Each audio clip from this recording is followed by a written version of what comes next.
Hello to everyone. Our today's topic is sources of brand equity. Brand equity हम लोग पहले भी पढ़ चुके हैं. ब्रांड इक्विटी वो डिफरेंशियल वैल्यू होता है कस्टमर्स के दिमाग में जिसके लिए लोग एक्स्ट्रा पैसा देने के लिए रेडी हो जाते हैं. आपका ब्रांड आपके कॉम्पिटिटर से अलग कैसे है, वो डिफरेंशियल एडवांटेज जो आपका ब्रांड आपके कंज्यूमर्स को देता है, वो एक वैल्यू क्रिएशन जिसकी वजह से एक कस्टमर किसी एक पर्टिकुलर प्रोडक्ट के लिए जो उसका जेनेरिक फॉर्म है उससे 2 टाइम्स 3 टाइम्स 4 टाइम्स ज्यादा पे करने के लिए रेडी हो जाता है.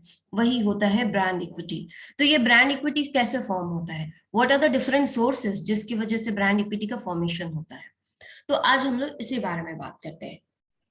So when we talk about customer based brand equity, तो ये तभी होगा, it occurs when the consumer has a high level of awareness and familiarity with the brand and holds some strong, favorable and unique brand association in the memory in the form of brand knowledge. Brand equity basically translation होता है आपके brand knowledge का. जब आपने Keller model देखा था तो आपने देखा है कि how we identify, we create meaning of a brand, we form our responses and based on the responses we form a relationship with the brand. तो जैसा केलर मॉडल में customer based brand equity model था, Keller model आप उसमें देख चुके हैं कि everything related to brand is related to the brand knowledge you have. The brand knowledge is created by having some sort of unique brand association in the memory of the consumer. आपके consumer के दिमाग में वो जो unique एक association बनता है, वो फेवरेबल एसोसिएशन जिसकी वजह से वो उस ब्रांड को पहचानते हैं, उसकी वजह से उसकी क्वालिटी का इवैल्यूएशन करते हैं और अपना एक एटीट्यूड फॉर्म करते हैं. ये कंप्लीटली बेस्ड होता है कि किस लेवल का ब्रांड इक्विटी, पॉजिटिव नेगेटिव, कैसी ब्रांड इक्विटी आपने अपने ब्रांड के आसपास क्रिएट की है. तो अगर आप ब्रांड नॉलेज के बारे में बात करेंगे तो ब्रांड नॉलेज हैज 2 कंपोनेंट्स. पहला होता है ब्रांड अवेयरनेस एंड दूसरा होता है brand image. Awareness and image. तो क्या है अवेयरनेस एंड क्या है image, let's see it. So sources of brand equity, brand awareness and brand image. First, we'll see what is brand awareness. Brand awareness is related to the strength of the brand node or traces in memory which can measure with as the consumer's ability to identify the brand under different conditions. Different condition में आप जिस भी brand को आप कैसे identify करते, कोई चीज आपके दिमाग में जैसे आप लर्निंग की थ्योरी अगर आपको याद हो तो लर्निंग की थ्योरी में हमने पढ़ा है कि एक डिस्पोजिशन, एक मेमोरी का एक हिस्सा बन जाता है कोई भी एक्शन, कुछ भी चीज जिससे भी हम एक्सपोज होते हैं. If it becomes a part of our memory, it performs as a learning to us. चाहे वो हमारा एक्सपीरियंस हो, किसी भी तरह का मार्केटिंग एक्सपोजर हो, कुछ भी अगर हमारे मेमोरी का हिस्सा बन जाता है, उसकी ट्रेसेस हमारी मेमोरी में होती है, तो वो क्या होता है, वो हमारे लर्निंग का एक हिस्सा हो जाता है. तो brand awareness is related to that memory node जो आप एक ब्रांड एक कंज्यूमर के दिमाग में क्रिएट करता है. कैसे किसी भी कंडीशन में, कैसे भी डिफरेंट कंडीशन में आपका कंज्यूमर आपके ब्रांड को आइडेंटिफाई कर लेता है या फिर आपको ब्रांड को लेकर के अवेयर है. जैसे अगर आप एग्जाम्पल में, विल टेक 2 एग्जाम्पल्स ये पूरा चेक करने के लिए. इस पूरे एग्जाम्पल में जैसे आप लक्स देखिए और Dove. I talk about soap because at least soap तो सभी यूज करते हैं. तो अगर आप लक्स के बारे में सोचे तो lux has a unique association of freshness, lemon.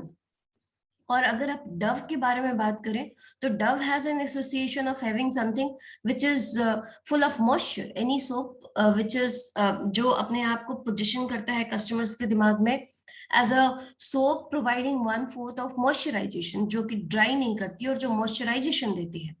और वहीं पे लक्स को अगर आप लिरिल को देखें, लिरिल को अगर आप देखते हैं, वो कभी भी मॉइस्चराइजेशन के बारे में बात नहीं करती. वो ये नहीं बात करती कि आपका स्किन उससे बहुत अच्छा हो जाने वाला है, बहुत हेल्दी स्किन के बारे में वो नहीं बात करती.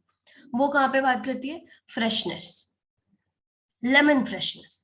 उसके बारे में बात करती है। तो how much you are aware about, ये एकदम यूनिक एसोसिएशन है, और ये यूनिक एसोसिएशन की वजह से ही आपका ब्रांड अवेयरनेस और आपका ब्रांड इमेज क्रिएट होता है। तो brand image is consumers perception about the brand as reflected by the brand association held in the consumers memory. सबसे पहले ब्रांड अवेयरनेस से तो आपका कंज्यूमर के दिमाग में मेमोरी फॉर्म होता है, अवेयर होता है उसके बारे में कि yes I fail see a yellow packet in beverage side, it might be Nestle's Maggi. और अगर मैं व्हाइट कलर का, व्हाइट एंड ब्लू डब्बा देख रही हूँ, मान लीजिए चाय वाले चाय पत्ती के रैक में, तो इट्स ताजमहल। तो वो एक एसोसिएशन फॉर्म हो जाता है, और उसके हिसाब से जो मेमोरी में आपके पास जो डिस्पोजिशन है, उसके हिसाब से आप ब्रांड इमेज फॉर्म करते हैं। और ये जो इमेज है ये परसेप्शन अबाउट द ब्रांड है, जैसे कि डव का परसेप्शन 1/4 मॉइस्चराइजेशन, लिरिल का perception freshness, lemons and all. तो ब्रांड अवेयरनेस और ब्रांड इमेज ये दो चीजें हैं जिसकी वजह से ब्रांड इक्विटी का फॉर्मेशन होता है। तो अगर आप ब्रांड अवेयरनेस को देखें, तो ब्रांड अवेयरनेस क्या चीज है? Brand awareness is the level of recognition and association by a potential customer towards your product और सर्विस। आपके प्रोडक्ट और सर्विसेज के लिए जिस भी लेवल का एक रिकॉग्निशन, एक एसोसिएशन इन द माइंड अगर उनके दिमाग में है, तो इसको हम ब्रांड अवेयरनेस कहते हैं। Brand awareness is the marketing term that describes the degree of consumer recognition of a product by its name। जैसे ही अगर आप कोई नाम बोले तो कितने लेवल पे आप उसको रिकॉग्नाइज कर पाते हैं। इफ आई से मैगी, तो रिकॉग्निशन का लेवल आपका क्या है? आपके दिमाग में वो येलो पैकेट आ रहा है या नहीं आ रहा?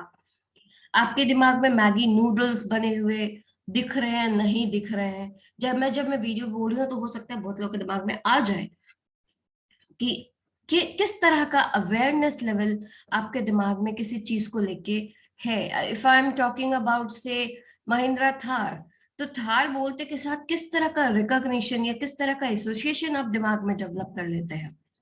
तो brand association basically marketing activities जो भी एक ब्रांड करती है उसका इम्पैक्ट क्या हुआ कंज्यूमर के दिमाग में, मेनली उसको मेजर करने के लिए हम ब्रांड अवेयरनेस यूज करते हैं।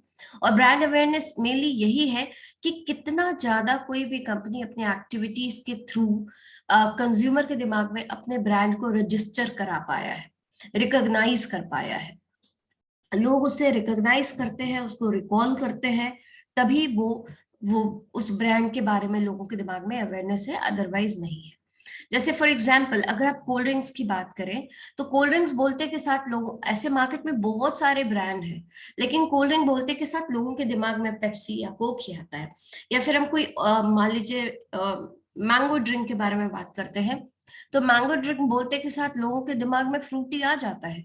तो ये एक तरह का ब्रांड अवेयरनेस ही है जो ब्रांड ने क्रिएट कर रखा है अपने ब्रांड के लिए। So if a company creates a brand awareness in consumer mind, it is one of the steps toward promoting and developing a product. ये पहला स्टेप है जब आप अपने प्रोडक्ट की एडवर्टीजमेंट कर रहे होते हैं, अपने प्रोडक्ट के बारे में कंज्यूमर्स को बता रहे होते हैं। तो कोई भी एक्टिविटी जो भी एज अ कंपनी आप करते हैं for launching your new product और for creating awareness about your new product, that becomes a part of brand awareness. और यहीं पे आप अपने ब्रांड को जब आप स्टैब्लिश करने की पहली बार कोशिश करते हैं by telling how your product is different from your competitor. तो ब्रांड अवेयरनेस अगर आप देखें तो ब्रांड अवेयरनेस में there are two type of things जो ब्रांड अवेयरनेस के परफॉर्मेंस को डिटरमाइन करती है। पहला होता है ब्रांड रिकॉग्निशन, दूसरा होता है ब्रांड रिकॉल। ब्रांड रिकॉग्निशन क्या होता है? Brand recognition is consumers ability to confirm prior exposure to a brand when given the brand as a cue.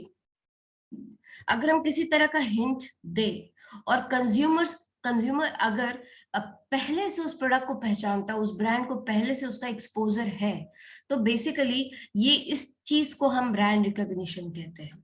अगर हम किसी तरह का, जैसे अगर हम बोल रहे हैं कि इन सोप कैटेगरी 1/4 मॉइस्चराइजेशन, तो this is how people may recognise Dove. या फिर हम डिश वॉशिंग कैटेगरी में बोले कि से लेमन लेमन लेमन, अगर हम ऐसे बोले सिंपल, लोगों को हिंट कर रहे हैं लेमन डिश वॉश कैटेगरी, तो मे बी लोगों के दिमाग में विम आ सकता है।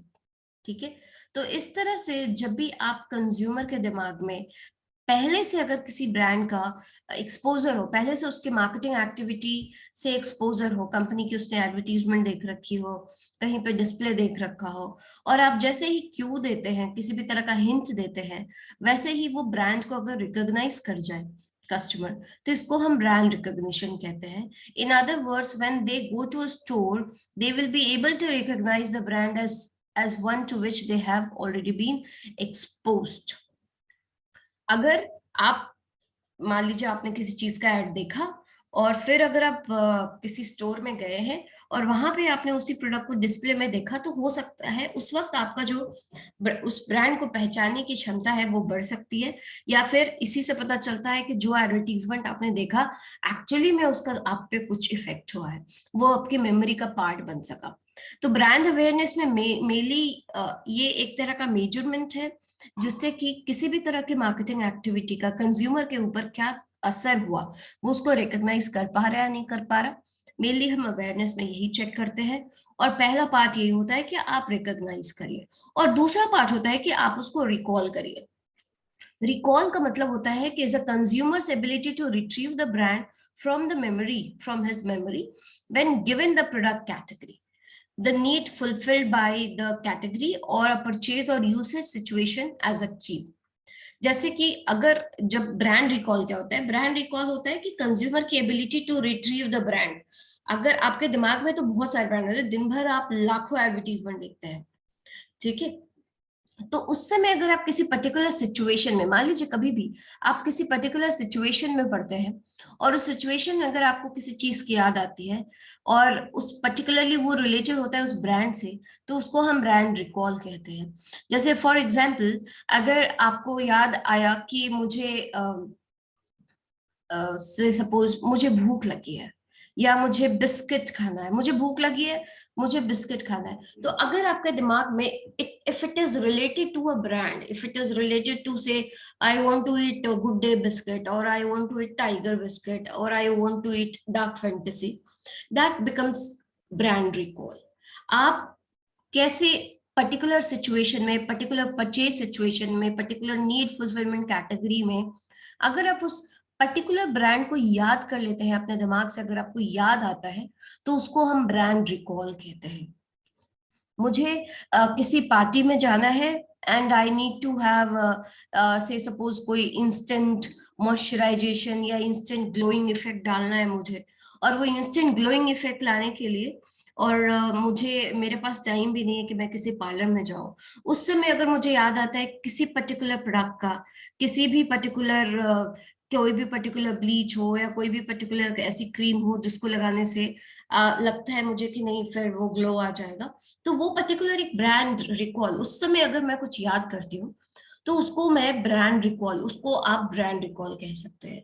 मुझे भूख लगी है, या फिर मैं बेवरेज कैटेगरी में हूँ, या मैं शॉपिंग कर रही हूँ घर का सामान, और मुझे याद आया कि नहीं मुझे सुबह के नाश्ते के लिए I should have some Maggis, तो that becomes a part of brand recall, उसको हम ब्रांड रिकॉल कहते हैं।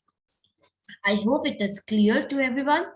Next, we'll move to what are the advantages of brand awareness। Brand awareness होने से क्या फायदा होगा? तो सबसे पहला फायदा तो ये होगा कि कंज्यूमर को लर्निंग एडवांटेजेस होते हैं। लर्निंग एडवांटेजेस का मतलब क्या है? Brand awareness influence the formation and strength of association that make up the brand image.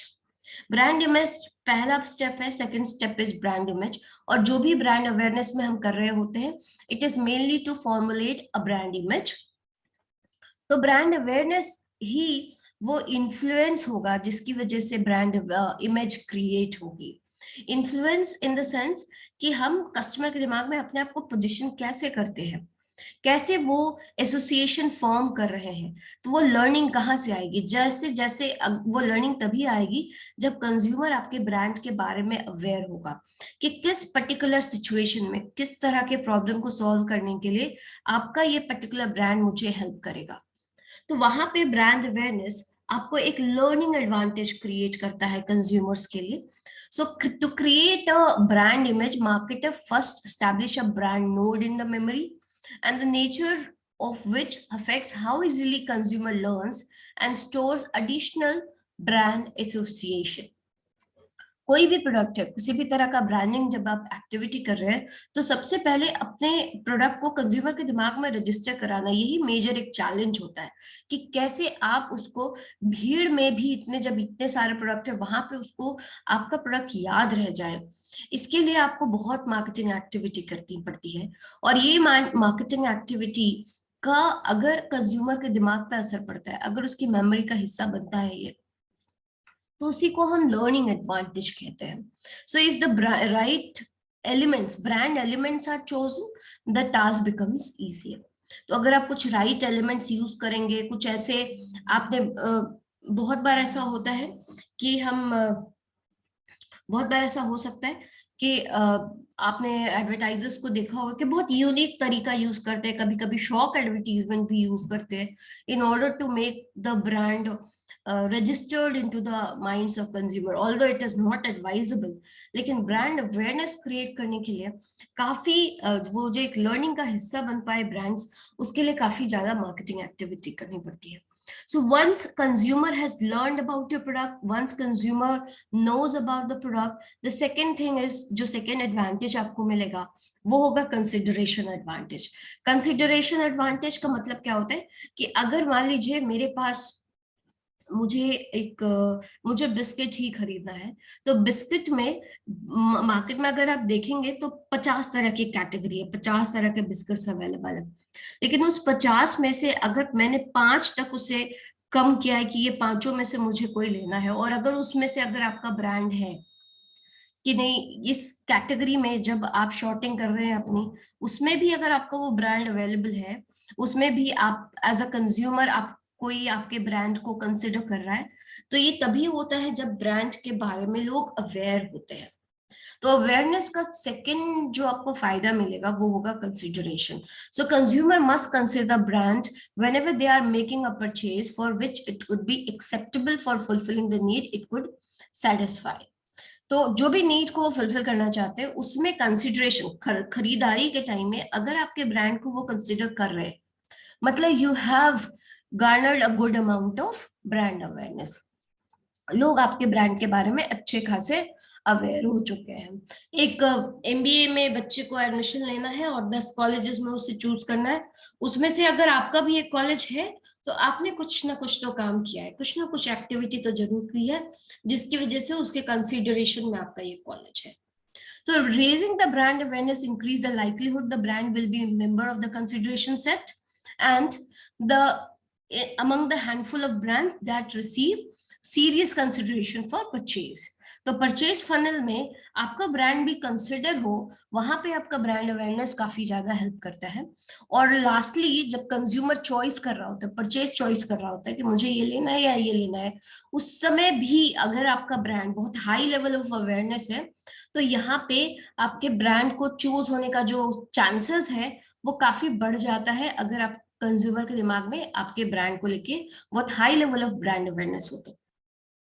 So if the third advantage of creating a high level of brand awareness is that it can affect choices among brands in consideration set, even if there is essentially no other association to those brands। तो choice के condition में भी ये काफी ज्यादा help करते हैं अगर आपके ब्रांड को लेकर के अवेयरनेस काफी हाई हो तो। So these are the advantages of brand awareness. तो अगर आप ब्रांड अवेयरनेस के बारे में देखें तो अवेयरनेस से ही आप फाइनेंशियल वैल्यू की तरफ जाते हैं। अगर इस पिक्चर को आप ध्यान से देखें तो एक सेट आप देखिए, ब्रांड एसेट्स का ये सेट है। ब्रांड एसेट मतलब ब्रांड की जो भी एसेट्स होते हैं ना, एसेट एंड लाइबिलिटी आप जानते हैं। तो एसेट्स एंड लाइबिलिटी, एसेट्स वो सारी चीजें जिससे कि अगर आप चाहें तो अपना पैसा बना सकते हैं, right.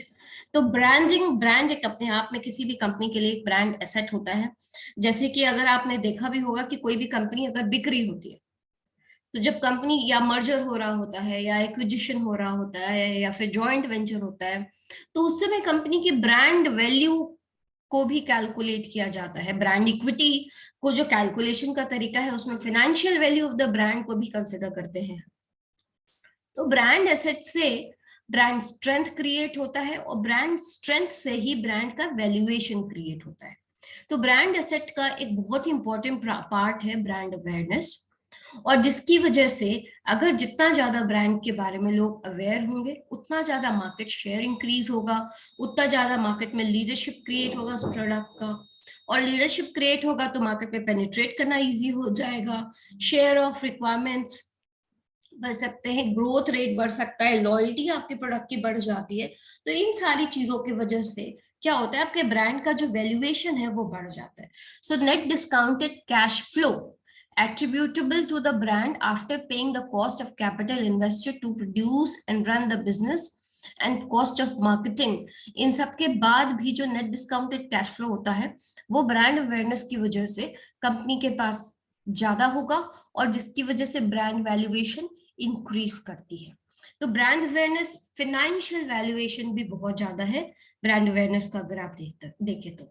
So, agar once you have created your sufficient level of brand awareness, it is very important to create the brand image. तो एक बार आपका awareness हो गया है, तो awareness की वजह से ही फिर जो भी जिस चीज को लेकर के आपने ब्रांड को अवेयर कराया, मतलब अवेयर कराने का मतलब क्या, पोजीशन आपने करवाया, तो जो भी फीचर्स, जो भी फंक्शंस, जिस भी बेनिफिट्स की आपने बात की है कंज्यूमर के दिमाग में, वो एज ब्रांड इमेज ट्रांसलेट होने लगता है। तो brand image is how a customer thinks of a brand, कैसे हम किसी ब्रांड के बारे में सोचते हैं। जैसे मैं आपको अगर बोल रही हूँ कि अगर मैं डव कहती हूँ तो 1/4 मॉइस्चराइजेशन ध्यान में आता है, और मैं अगर लिरिल कहती हूँ तो मुझे फ्रेशनेस समझ में आता है। तो this is how I think of these two brands. So brand image is how customer think of a brand. It can be defined as the perception of a brand in the minds of the customer.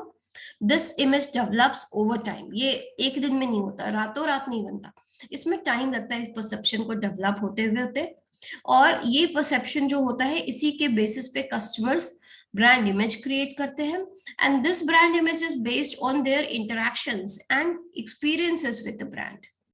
मैंने लिरिल भी use करा, मैंने dub भी use करा, and I have used it, so I have interactions with it, I have an experience of it, और उसके वजह से मेरा जो परसेप्शन था वो स्ट्रॉन्ग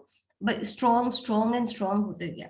लेकिन अगर मेरे पास वो सेम परसेप्शन नहीं होता तो शायद ये ब्रांड इमेज शैटर हो जाती है, और ये फिर मुझे चेंज करके मुझे कुछ दूसरा ब्रांड इमेज फॉर्मेशन होता। तो just because after using Dove I felt that moisturisation, और after using Liril I felt that freshness, तो ये ब्रांड इमेज मेरे दिमाग में है कि ये दोनों ब्रांड क्या ब्रांड इमेज रखते हैं। सो these interaction take place in many forms and do not necessarily involve the purchase or use of the product or service. but ऐसा नहीं है कि जब तक मैं उसे यूज ना करूं तब तक मेरा ब्रांड इमेज तब तक नहीं बनेगा, ऐसा नहीं है। मैं वर्ड ऑफ माउथ से भी इन्फ्लुएंस हो सकती हूँ, मैं लोगों को लुक एंड फील देख करके भी मेरे को लग सकता है कि नहीं, yes whatever the brand is saying is correct.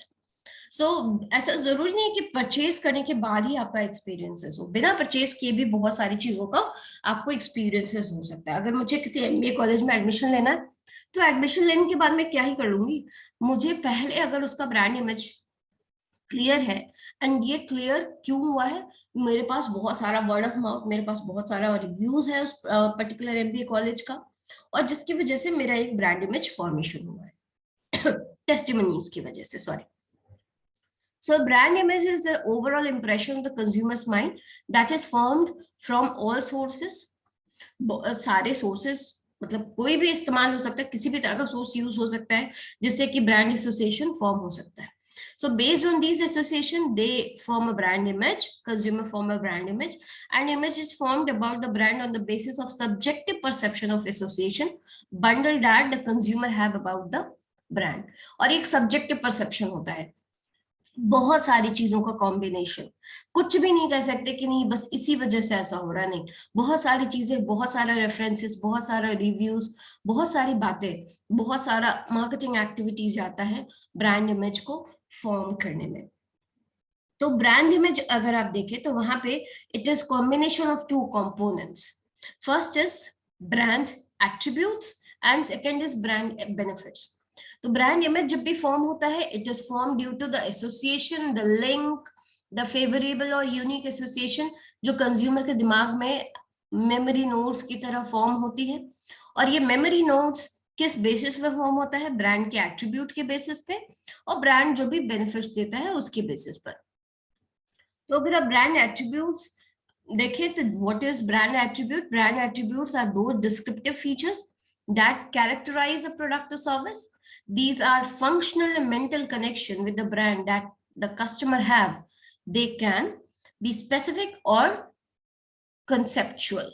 ये conceptual भी हो सकता है, specific भी हो सकता है। तो जब भी आप किसी एक पर्टिकुलर ब्रांड के बारे में बात करेंगे तो उसका जो भी डिस्क्रिप्टिव फीचर्स है जिससे भी आप प्रोडक्ट को कैरेक्टराइज कर सकते हैं वो सब ब्रांड एट्रीब्यूट होता है। ये उसका फंक्शनल या मेंटल कनेक्शन जो भी कंज्यूमर एक ब्रांड के साथ स्टैब्लिश करता है। It is different from benefits. Basically यहाँ हम सिर्फ बेनिफिट्स के बारे में बात नहीं करते, यहाँ पे जो भी कैरेक्टरिस्टिक्स हम देख रहे हैं उसका जिस भी तरह का कैरेक्टराइज कर सके आप प्रोडक्ट एंड सर्विसेज को, तो उसी से हम उसके ब्रांड एट्रीब्यूट्स को फॉर्म करते हैं। As a machine can have some benefits, can have some function, but it can have some attributes. ये strong हो सकता है, उसके बाद वो दिखने में बहुत beautiful हो सकता है, बहुत compact हो सकता है। तो compact उसका benefit नहीं है, compact उसका attribute है। ठीक है, तो brand attributes are the descriptive features, while brand benefits are the personal and personal value and the meaning that consumer attach to a product or service attributes. जब भी आपका जो attributes फॉर्म होंगे उससे जो रिलेटेड वैल्यू या फिर consumer के दिमाग में जो भी बेनिफिट्स, जिससे भी जो भी फंक्शनल बेनिफिट्स फॉर्म होते हैं वो सब ब्रांड बेनिफिट का हिस्सा होते हैं। These are the personal value and the meaning consumer attach to a product or service. So brand benefit तीन तरह के बेनिफिट्स के बारे में बात करता है। पहला फंक्शनल बेनिफिट, दूसरा emotional benefit and third is rational benefit. Functional benefit में बेसिकली एक क्वेश्चन का आंसर ढूंढते हैं हम, what do you do better than others. Functional benefit में आपको अगर हम यूज कर रहे हैं तो आप दूसरों से बेहतर कैसे हैं। ठीक है, दूसरा बेनिफिट अगर हम ढूंढते हैं वो होता है इमोशनल बेनिफिट, और इमोशनल बेनिफिट में हम बात करते हैं कि how do you make me feel better than others. कैसे आपको यूज करके मुझे बेटर फील होगा if I compare you with all the competitors. And rational benefit और rational support is why do I believe you, मैं तुम पे क्यों भरोसा करूं more than other brand. And the brand attributes are consumer overall assessment of the brand. So जब भी आप ब्रांड इमेज के बारे में बात करें तो ब्रांड एट्रीब्यूट्स और ब्रांड बेनिफिट इन दोनों के कॉम्बिनेशन से ब्रांड इमेज फॉर्म होता है। तो इसको मैं एक एग्जांपल के थ्रू आपको समझा देती हूँ। जैसे फॉर एग्जांपल आप एप्पल का फोन आप लेते हैं, तो एप्पल के फोन में अगर उसका ब्रांड इमेज मुझे लिखना है या ब्रांड इमेज फॉर्म हो रहा है, तो जब भी किसी को एप्पल बोलते हैं तो क्या क्या चीजें उसके दिमाग में आती है? वेल डिजाइंड है, इजी टू यूज है, लीडिंग एज टेक्नोलॉजी यूज करता है। तो ये सारे एसोसिएशन आपको एक एप्पल ब्रांड के साथ एसोसिएट होते हैं। तो ये जो एसोसिएशंस आपके दिमाग में फॉर्म हुआ है इसी को हम ब्रांड इमेज कहते हैं। तो अगर आप इस डायग्राम को देखें तो आपको एप्पल का लोगो तो पहचान में आ ही रहा होगा। तो जैसे हम एप्पल बोलते हैं तो हमारे दिमाग में क्या क्या चीजें आती है? It is very creative, it is very cool to use, innovative होता है, काफी ज्यादा सिक्योर होता है, प्राइवेसी, हमारी डेटा प्राइवेसी उसमें होती है, सुपर बिल्टअप होता है, बिल्टअप उसकी काफी स्ट्रॉन्ग होती है, एंड बहुत यूजर फ्रेंडली होता है। तो आप जब भी एप्पल का फोन अगर किसी का पास देखते हैं या फिर बहुत सारे लोग जो वो कार्व करते हैं कि मेरे पास एप्पल का फोन रहे, बहुत उनको काफी अच्छा लगता है कि हाँ मेरे पास एप्पल का फोन है, वो एक ड्रीम का एक पार्ट है बहुत सारे बच्चों का, बहुत सारे लोगों का। ये क्यों है? Because they have this brand image जो उनके दिमाग में एप्पल को लेकर के है। तो ब्रांड इमेज का फॉर्मेशन यूनिक एसोसिएशन का फॉर्मेशन होता है जो मार्केटिंग एक्टिविटीज के थ्रू, ब्रांडिंग एक्टिविटीज के थ्रू कंपनीज क्रिएट करती है, और या फिर आप उसको कह सकते हैं कि उसका जो यूएसपी या जो कैरेक्टरिस्टिक्स जिसको कंपनीज हाईलाइट करती है while making an advertisement or making an any type of promotional activity of the product. So this is all about sources of brand equity. Hope you like the video. If you like it, please do comment. आपके comments पढ़ के मुझे बहुत अच्छा लगता है, बहुत सारे अच्छे अच्छे कमेंट्स आते हैं, तो आप कमेंट करिए. आप चाहें तो मुझे vijayata.rwc@gmail.com पे लिख भी सकते हैं, and you can always comment in the comment box. I'll be like answering you in moments. Thank you very much. Thanks for listening.